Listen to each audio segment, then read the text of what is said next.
الحمد لله رب العالمين والصلاة والسلام على سيد الأنبياء والمرسلين سيدنا مولانا محمد وآله وصحبه أجمعين أما بعد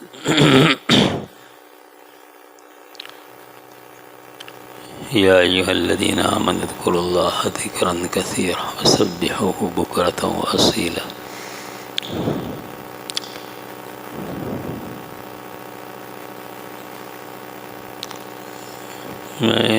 نحمده ونصلي على رسوله الكريم پر بعض لوگوں کو اشکال ہے. حمد و صلات کے لیے یہ کلمات درست نہیں. نحمدہ تو صحیح ہے لیکن ونصلی صحیح نہیں ہے، اس لیے کہ رسول اکرم صلی اللہ علیہ وسلم سے صحابہ کرام نے دریافت کیا تھا کہ سلام کا طریقہ تو ہم کو معلوم ہو گیا، کیف الصلاۃ علیک یا رسول اللہ، تو آپ نے فرمایا یوں کہو اللہم صلی علی محمد وعلی آل محمد کما صلیت، تو اللہ سے کہو صلی علی محمد. قرآن تو کہتا ہے یا ایھا الذین آمنوا صلوا علیہ وسلموا تسلیما، لیکن نبی اکرم صلی اللہ علیہ وسلم نے صلاۃ کا طریقہ جو بتلایا ہے وہ اللہم صلی علی محمد وعلی آل محمد، اور اس کی وجہ بیان کی ہے کہ حضور اکرم صلی اللہ علیہ وسلم پر درود پڑھنا یہ اس شخص کا کام ہے جو حضور کی مراتب عالیہ سے واقفیت رکھتا ہے، آپ کی شان کا حق ہو جانتا ہے، وہ تو از خود سلام پیش کر سکتا ہے، صلات پیش کر سکتا ہے. لیکن جو شخص واقف نہیں ہے آپ کی مقامات عالیہ سے، وہ کما حق ہو درود نہیں بھیج سکتا ہے. واقف ہیں کہ اللہ تبارک و تعالی ہیں، اس لیے ہم اللہ ہی سے کہتے ہیں کہ آپ حضور اکرم آپ کے نبی کی شان درود آپ بھیجیے. اس لیے صلاۃ کا صیغہ اللہم صلی علی محمد ہے، اور نحمدہ و نصلی ہے، ہم سلام بھیجتے ہیں، ہم کما حق و سلام نہیں بھیج سکتے. اس لیے حضور نے صیغہ بھی سکھایا ہے اللہم صلی علی محمد کا. اس لیے مختصر صلاۃ و سلام و حمد و ثنا کے کلمات تو ہیں، لیکن وہ نصلی پر تھوڑا اشکال ہے. اس لیے خطبے میں الحمدللہ رب العالمین والصلاۃ والسلام علی سید الانبیاء والمرسلین سیدنا مولانا محمد وآلہ وصحبہ اجمعین، یا اللہم صلی علی محمد کوئی صیغہ استعمال کرنا چاہیے. واللہ عالم بالصواب. بہرحال یہ ایک ایسی بات ہے. پھر دوسری بات جو ہے وہ اقامت کا جواب دینا ہے، اور جیسے اذان کا جواب ہے بعین ہی اقامت کا جواب بھی وہی ہے، اور سب کتابوں میں اقامت کا جواب لکھا ہوا ہے. والناس عنہ غافلون، کوئی بھی اقامت کا جواب نہیں دیتا ہے. ابو داؤد شریف کی روایت بھی ہے، اور ہمارے تعلیم الاسلام کے رسالے ہیں نا چھوٹے چھوٹے، اس میں بھی اقامت کا جواب لکھا ہے. اگر آپ دیکھنا چاہیں تو دیکھ لیں. بس قد قامت الصلاۃ کی جگہ پر اقامہ اللہ و ادامہ، یہ اتنا کہنا چاہیے. تو جہاں اقامت کہنا رہے اقامت شروع کریں، ہمیں بھی اپنی اس کے ساتھ ساتھ اقامت کے کلمات شروع کر دینے چاہیے. جیسے اذان کا جواب ہے ویسے اقامت کا بھی جواب ہے. تیسری بات جو عرض کرنی ہے وہ ذکر و اذکار کے باب میں ہے. حضرت مولانا محمد زکریا صاحب رحمۃ اللہ علیہ نے حضرت مولانا بن نوری رحمۃ اللہ علیہ کی سے ذکر کیا ہوگا کہ آپ اپنے مدرسے میں ذکر کے حلقے قائم کریں. حضرت تو ذکر کے حلقے قائم کرنے کی بہت زیادہ قائل تھے، اور کہتے تھے کہ اس آخری عمر میں دنیا بھر میں مارا پھر رہا ہوں اس واسطے تاکہ کچھ ذاکرین پیدا ہو جائے، اس لیے کہ دنیا میں جتنا فساد ہے ذکر کی کمی کی وجہ سے ہے، اور جتنا ذکر بڑھے گا اتنا فساد عالم سے دور ہوگا۔ اس لیے آپ ذکر کے بہت زیادہ قائل ہیں۔ یہاں تک فرمایا کہ فضائل رضائل کا جو مسئلہ ہے، رضائل سے قلب کو پاک کرنا، وہ ذکر کی کثرت کی وجہ سے بھی پاک ہو جاتا ہے، تو مستقل محنت کی ضرورت نہیں پڑتی اگر آدمی ذکر کی کثرت کرے۔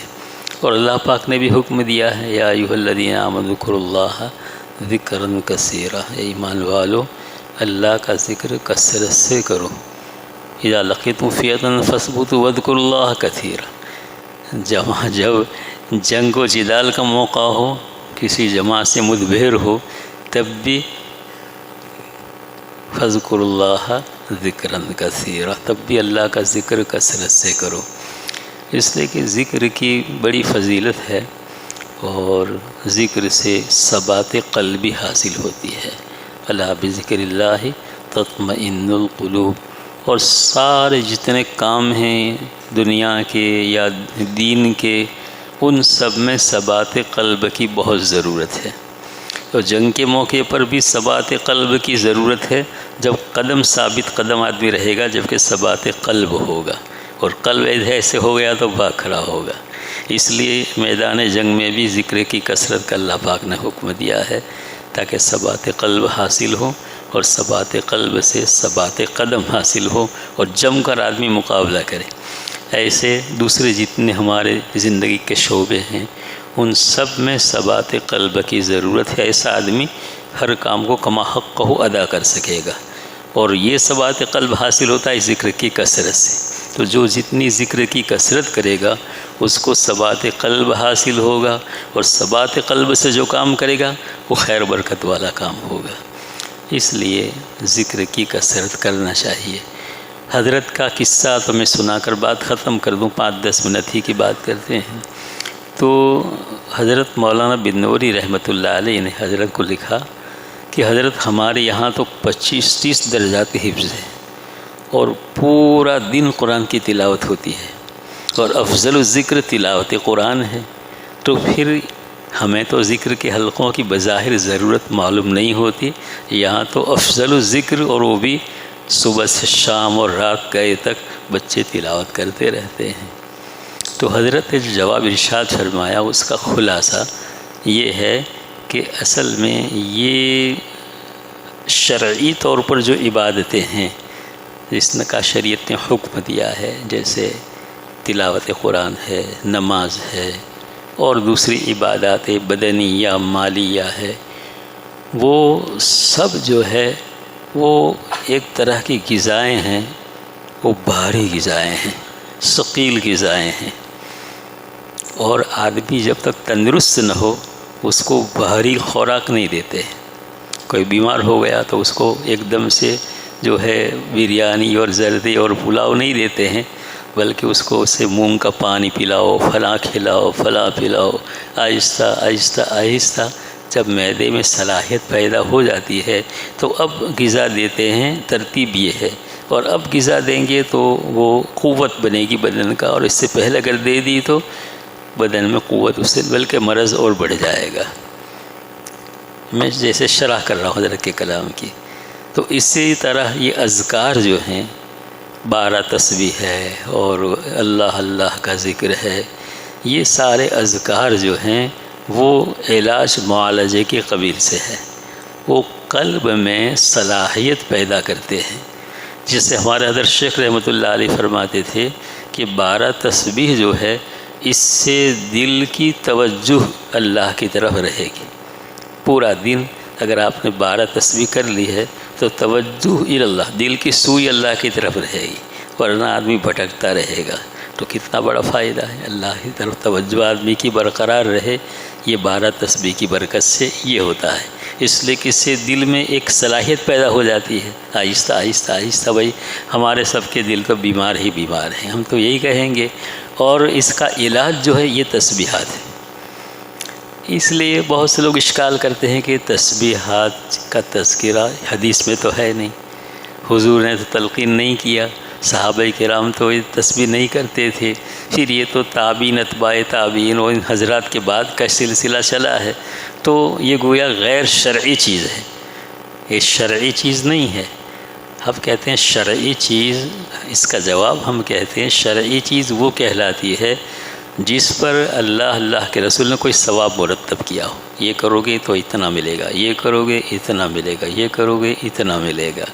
لیکن علاج و معالجہ کے قبیل سے جو چیزیں ہیں اس پر کوئی ثواب مرتب نہیں ہوتا ہے۔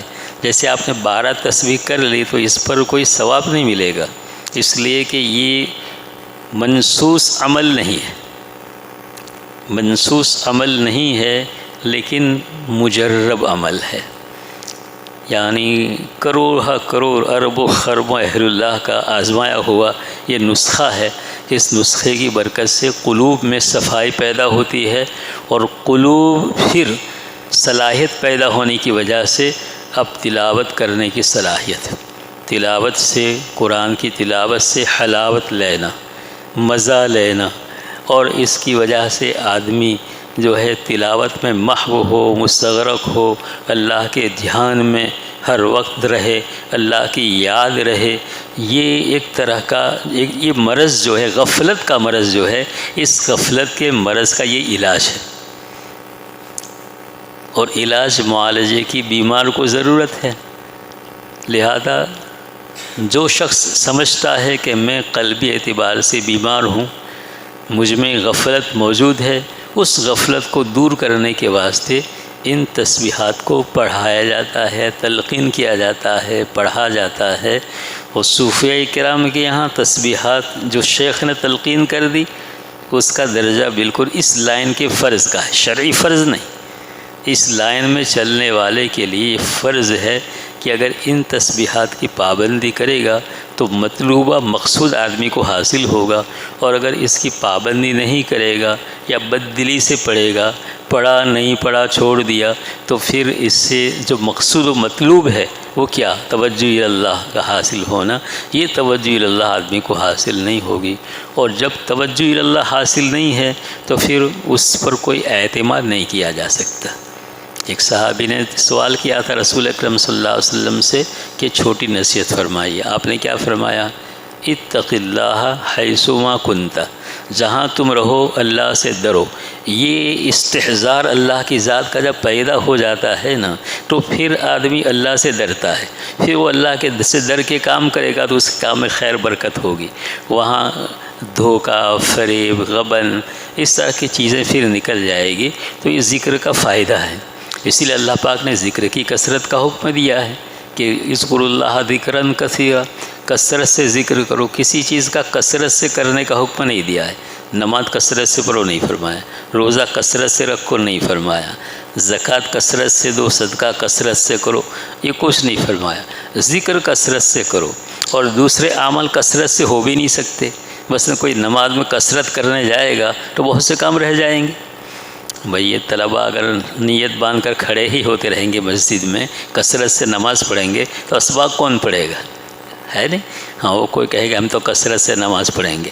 کہا بھئی کثرت سے نماز کا اللہ پاک نے حکم نہیں دیا ہے۔ ہاں، کثرت سے ذکر کا حکم دیا ہے کہ طالب علم اپنی درسگاہ میں جا رہا ہے، الحمدللہ، سبحان اللہ، اللہ اکبر، لا الہ الا اللہ، اللہم صلی علی سیدنا محمد، تو درود، سلام، ذکر، اذکار، یہ ایسی چیز ہے کہ جس کے واسطے کسی کام کو موقوف کرنے کی ضرورت نہیں پڑتی ہے، موقوف کرنے۔ ہاں، اس لیے یہ تو نہیں کہتا کہ آپ کہیں جی اتنا سبق میں تسبیح شروع مت کر دینا کہ ہم تو تسبیح پڑھیں گے سبق بھی سنیں گے، نہیں، ایسا نہیں ہوگا۔ دو طرف آدمی متوجہ نہیں رہ سکتا ہے، اس لیے کوئی بیان کر رہا ہو تو تسبیح پڑھنے کی اجازت نہیں ہے، اسی واسطے کہ دو طرف آدمی متوجہ نہیں رہ سکتا، لہذا بیان کوئی کر رہا ہو تو بیان سنیں، تسبیح پڑھنی ہو تو باہر جا کے تسبیح پڑھے، یہ ورنہ سامنے والے کو تشویش بھی ہوتی ہے کہ میں تو اس سے بات کر رہا ہوں، یہ اللہ سے بات کر رہا ہے، عجیب بات ہے۔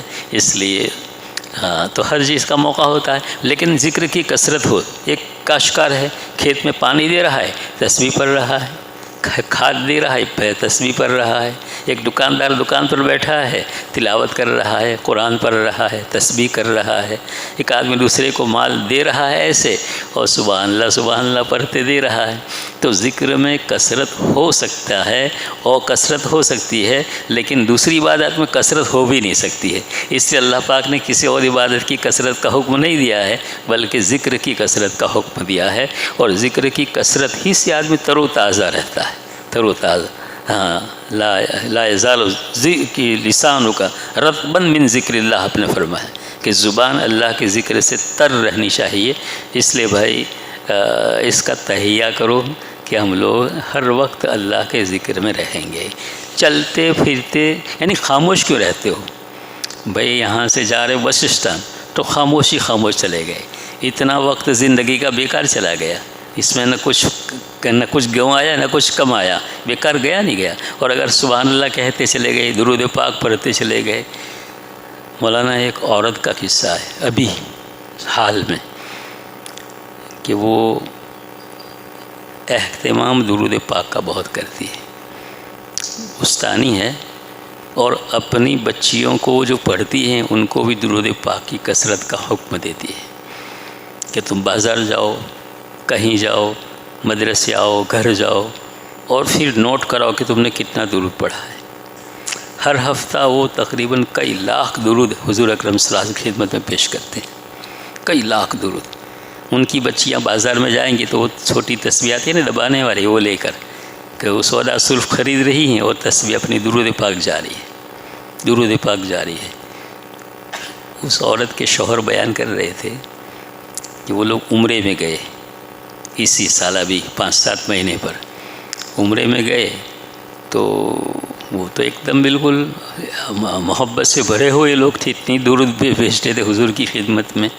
تو انہوں نے اللہ سے باصرار دعا کی کہ اللہ ہم تو حضور سے اتنی محبت کرتے ہیں، جب تک حضور کی زیارت نہیں ہوگی ہم یہاں سے نہیں جائیں گے، زیارت ہونی چاہیے حضور کی، ایسے دعا کر دی۔ تو ایک رات میں خواب میں اس عورت نے رسول پاک صلی اللہ علیہ وسلم کی زیارت کی، زیارت ہوئی، اور کچھ بکس رکھے ہوئے تھے، کہا کہ وہ فلاں بکس کھولو، اس میں سے ایک چابی نکالو۔ تو وہ چابی نکالی، کہا کہ جاؤ جنت البقیع جاؤ تمہارے شوہر کے ساتھ۔ گئی، تالا کھولا، خواب ہی خواب میں، اور جنت البقیع کا دورہ کر رہے ہیں، گھوم رہے ہیں، تو ایک شخص آیا اور یہ کہا کہ یہ تمہاری قبر ہے۔